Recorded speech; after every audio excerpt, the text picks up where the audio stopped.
Hey guys, John Alder here from Codemy.com, and in the last video we extended our user profile for our Django e-commerce website so users could add additional information to their profile, things like their address, city, state, zip code, things like that.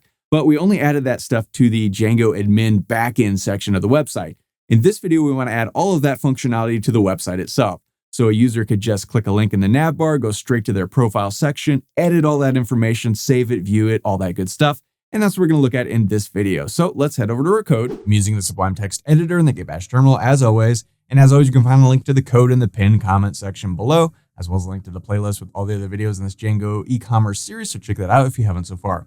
So let's head over to our store app here and let's go to our urls.py file. And the first thing we need to do is create a new URL for a profile page. So let's come down here to update user, copy this guy, and underneath here, create a new path, and instead of calling update user, let's call update info because it's sort of like user info. So we'll just call it update info. So this will change to info and this will change to info. Okay, so we've got this. Go ahead and save that. Now let's head back over to our views.py file and let's create that function real quick. We want to update info. We want to pass in request. For now, let's just pass. We need to do all kinds of other work as well. So this is going to require a page of some sort, an HTML page. So let's go over to our templates and create, right click, new file. And let's go file save. And let's call this update_info.html. Now I'm going to open up my, update user.html. I'm just going to copy all of this. So highlight all this, Control C to copy, head over to our update info page and paste this all in. And here where it says update profile, let's say update user info or just update info, whatever. And instead of saying update user profile, let's have it say update user info. And then down here for the post, we want to point this thing to update_info. And we don't need this update password button here, so we'll take that out. Let's change this just to form. And okay, that looks pretty good. Save this. Now I'm going to go back over to my update user and update profile, update user. That's fine. We'll just leave all that. Okay, so we've got this page, and we've got a URL, and we've got a view sort of. Now let's also head over to our Navbar real quick. And let's come down here. And now we've got this profile link, right? But we've got a couple of different profile things going on. We've got the user profile that has the username and email address and password and all that stuff. Now we've also got this user info. So since these are both profile-y type things, let's create a little drop down and sort of put them all together. So I'm going to come down here to our categories thing. And this is a drop down already. So I'm just going to copy all of this. And there we go. And now I'm going to come up here. And inside of this, if user is authenticated, underneath our old profile link, I'm going to paste all this in. And then instead of this saying categories, I want it to say profile. And then let's grab this link here. The first one, instead of it saying all products, let's have it say user profile, maybe. And then let's see, this URL, I'll have it say update user. And then the next one, let's have it say user info, maybe. I don't know. And then this URL is going to be update_info. Okay. And then we've got this last marketing books thing. We don't need that at all. So let's just get rid of that. That looks good. Now we can get rid of our old profile link. Okay. So I think that looks probably okay. Kind of hard to read all this. Tab some of it over maybe. And something's gone wrong. Update info. We got to get rid of this programming books thing here. There we go. Did we do the same thing for update user? No, that one looks good. Okay. So we might have messed that up. We'll have to look back at that in a bit. But for now, okay, I think that's all right. So now let's head back over to reviews.py. So right up here, we've got .models with product and category. We can also now put profile. And if you remember, that's our models.py profile. So we're going to need all of this stuff. So I'm going to copy it. And what we need now is a form. So when somebody goes to this update info page, there's going to be a form there. It's going to have the user's info already in that form if they've already created any user info, if they've already put their address and zip code and all that good stuff. If they haven't, the form will just be blank, but we still need that form. So let's head over to our forms.py file and let's create a new form. And let's call this class user info form. You can call it anything you want, but it's a form that has user info. So I'm going to call it user info form. And we want this to inherit forms.model form. And keep in mind the F and the M are capitalized. We've already imported forms, so we can use that here. So I'm just going to paste all this stuff in because we're going to need this. We're going to have to modify this, but for now, that's good. While we're at it, let's also create a class meta. And we want to set our model to equal our profile. Now we don't have that profile, so we have to import it from up here. So let's go from .models. We want to import our profile. Okay, so we also need to define the fields that we want to deal with, right? So we want these fields basically. So we want a phone field. We want an address 1 field. We want an address 2 field. And we want a city field. We want a state field. We want a zip code field. And we want a country field. There we go. Now you sometimes have to put a comma at the end of these, sometimes not. So I just always do. I think if you have one thing, you have to put a comma after it, but not. It's a tuple thing, right? Anyway, I always just put it anyway. So, all right, city, state, zip code, country. Make sure these sort of line up with these. So phone, address 1, address 2, city, state, zip code, and country. Okay, so now we need to change this. This is not models.car field. This is going to be forms.car field because this is a form, right? So I'm going to go through here and change all of these. And then all of these, we can get rid of all of this. We're going to change this quite a bit. So let's just spruce this up real quick. Okay, so what do we need inside of here? Well, remember, we're creating a form, but we want it to be bootstrapified. So we need to pass our bootstrap styling, our bootstrap class stuff, as well as anything else we want to pass in. So we're going to start out by creating a label, and we don't want a label on this form. So we'll just put it like that. And then we need a widget. And this is going to be forms.text input. And then inside of here, we need some adders. And we'll put our curly brackets here. And we need to now define a class. And this is going to be our bootstrap class. And that class is always called form control. We also want to give this some placeholder text. And we put that in parentheses there. Not an equal to sign, but a colon here. And for this one, we want it to say phone because that's what it is. Okay, so that looks good. Now, outside of this, we need to set required equal to false because a person doesn't necessarily have to do a phone number or any of these things, really. They may not want to put their zip code or their address to or whatever. So we'll put required equals false. And actually, while we're at it, I'm going to copy this and let's come down here to our user form with their email, first name, and last name. And I'm going to add that to that as well because, you know, a user may not want to put their first or last name or email address. So we'll let them not do that if they want.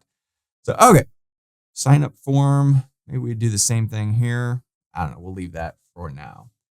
So now we can copy everything in here and put it in all the rest of these fields. So I'm going to just quickly paste in all of this.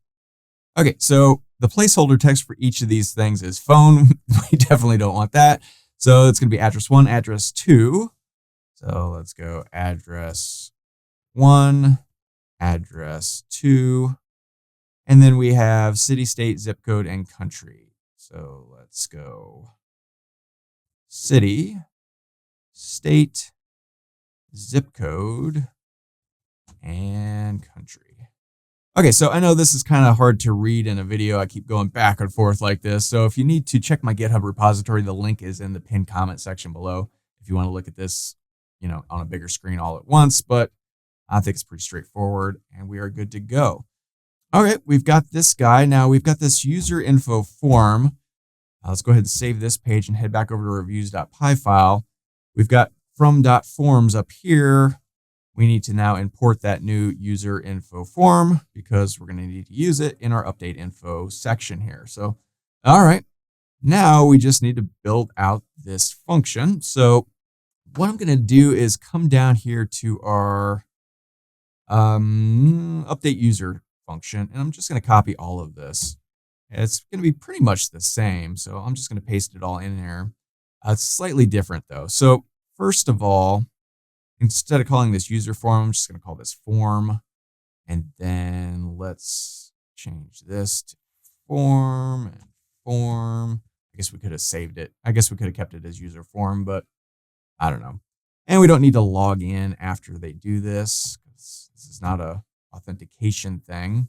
And here for the success message, let's say user, or let's say your info has been updated. And we want to return this to not update user, but update info. And we want to pass not the user underscore form. We just want to pass form. But same thing down here. If they're not logged in, because we're checking to see if they're logged in this very first line here. If they're not, we'll just redirect them to the home page and say, hey, you got to be logged in to access that page. Okay, so that looks good. Now, one thing here, we need to play around with this. And this is kind of important. So we need to figure out the profile ID that we want to update, right? Now, you would think the user ID and the profile ID would be the same. And normally that's probably true. But we've been working on this playlist for a while, building it as we go. And we created a bunch of users before we had created profiles, right? So the users have user IDs, 1, 2, 3, 4, 5, 6. The profiles are not now matched up because we had previous users. If you're building this from scratch, you probably won't have that problem, because anytime somebody creates a user account, it's automatically going to be added and given a profile account, and those numbers should sync up, as long as you haven't created users before you built the profile system that we built last week. The best way I can show you that is head back over to the website and let's go to the Django admin section and let's look at our users. So we've got admin, and admin is the number one user. We can see right up here. But if we go to profiles and type admin, well, that's one. So those two match up. That's great. But let's try another one. How about Tim? Tim is user number 3, but Tim's profile is number 2 because, like I said, we created Tim before we created the whole profile system. So the numbers aren't synced up. Like I said, in the future, if you started from scratch, that wouldn't happen, because anytime a user was created, their profile would automatically be created at the same time. They'd have the same usernames or the same user IDs. But like I said, that's sort of a problem here. So we can get around that fairly easily. Let's define our current user. And instead of looking up user objects, let's look up a profile object. So let's search for the profile that has a user __ ID of our request user ID. Tim is user number 2. You could say, hey, find the user profile that has a user ID of 2. That's going to be Tim's profile. So that sort of gets around the whole thing. That should be fine. Okay, so update user form. That's not what we want. We are now using the user info form. So let's update that. Okay, so form equals user info form, request.post or none. And we want to pass in the instance of the current user. So, I'm admin. I want my admin profile to already be in that form automatically. So if we go back to the website real quick and let's go on users and admin.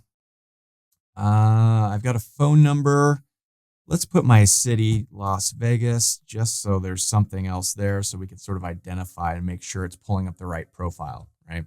Because Tim doesn't have a city and neither does John. So if Las Vegas comes up in our form, we know we're good to go. So, okay, let's see. If the form is valid, we want to save it, redirect it to our home page. And otherwise, we just want to throw the page up with our form. Okay, I think that looks good. So let's go ahead and save this. And hopefully we didn't mess that up because we did a lot of stuff there. Let's head back to the website and give it a try. See if we get any errors. Let's see. I'm going to log out and log back in just so I'm sure that I'm working with the admin account. Okay, so now let's click on profile. And if we click on user profile, it goes to our admin thing, right? If we click on user info, we get update info. And yep, sure enough, there it says Las Vegas. We can add this. I'm going to say 10 West Elm. That's not my real address. Las Vegas, Nevada, zip code 89129. That's also not my zip code. And let's try USA. I'm going to leave address to blank just to make sure that validation doesn't work. We put required equals whatever. So, okay, that looks good. So now if we go back, I'm going to say test, do it again. Your info has been updated. All right, sure enough, that seems to work. Okay, very cool. So pretty simple, a lot of moving parts, but a lot of it was copying and pasting stuff we've already done. Just remember, our forms.py file is how you would expect. The only real difference is we added this required equals false thing so that if we don't fill out one of the fields, like for instance, if we got rid of that, so let's just take this off.